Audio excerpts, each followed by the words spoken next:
Bienvenue dans ce module d'initiation Process Save IT.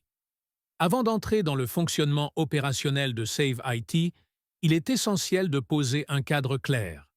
Ce cadre, c'est la procédure officielle Save IT. Elle n'est pas là pour compliquer les choses. Elle est là pour sécuriser chaque partie.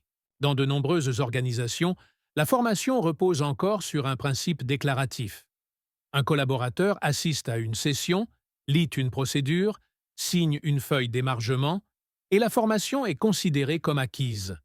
Pourtant, dans les faits, former ne signifie pas maîtriser. Et lorsqu'un incident survient, l'absence de traçabilité claire devient un risque opérationnel, réglementaire et managérial. Ce processus est né de ce constat. Nous avons fait le choix d'offrir un dispositif structuré de pilotage, des compétences et des procédures critiques.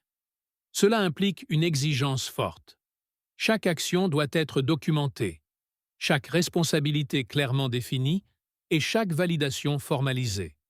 C'est pour cette raison que toute collaboration s'inscrit dans une procédure officielle et unique.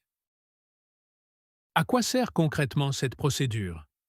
Premièrement, clarifier le périmètre d'intervention de Save IT et celui du client, sans zone grise.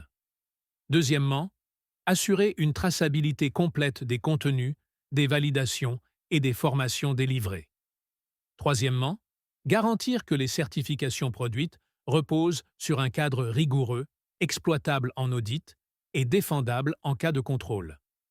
Dans les chapitres suivants, nous allons détailler le champ d'application de cette procédure, les rôles et responsabilités de chaque partie et les différentes phases du processus Save IT.